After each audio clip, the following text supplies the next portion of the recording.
Of course, the bloke who is seen as the great dinosaur, you've raised him before, is Gerry Harvey, and he was out and about this week, and he gets positively foam-flecked with fury about it all. And he was on Late Line talking about other things, among other things, about the impact of internet sales on employment. But that means that all the staff in Australia get sacked. 1.3 million people are employed in retail in Australia. If you sack 200,000 of those people, that'll be at least 700,000 people that'll lose their job. Can't people see that? So we'll lose 100,000 jobs in retail and we'll pick up 2,000 jobs in distribution. Net loss, 98,000 people. That's how big it is, I'm telling you, that's how big it is. It's a real worry going forward. But there's nothing they can do about it. No, if Gerry Harvey ever wants another job, I'm sure he doesn't, he should be a union representative working for the Australian car unions, because they make exactly the same argument as to why the federal government should pump in $250 million to support, the production of Commodores here in Australia.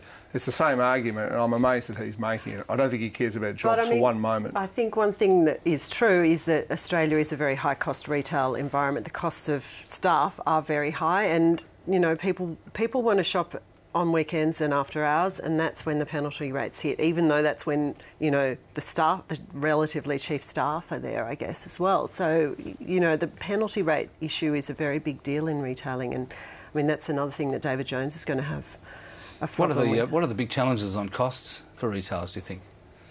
Oh, I think, rent is another major issue. Yeah. The landlords, my theory is we just have too many shops.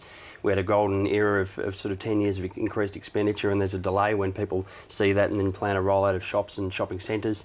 And now we're paying the price. The retailers are paying the price. Their rent increases are well and truly above CPI. So to actually keep their profits standing still, they need to grow sales, and clearly the sales line is falling. So and then your only other two costs as a retailer are power, which is rising at sort of 10%, and labour, which as Joe highlighted, you've got. Rising awards. The potential safety valves here for the retailers over the next 2 or 3 years are the currency falling from here, which would sort of at the moment they're suffering deflation, which means they have to sell more units to make the same sales. If the currency goes the other way, perversely that could be a positive for them, and a change in government, which would be.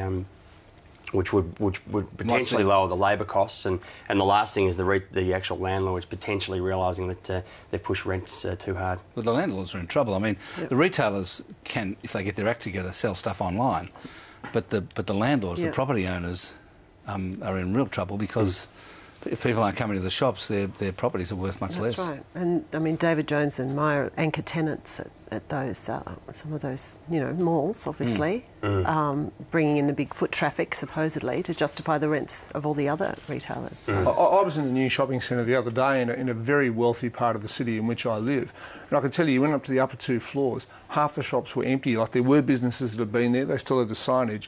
The centre is only 2 years old, and things are shutting down. I just think it's a sign of things to come.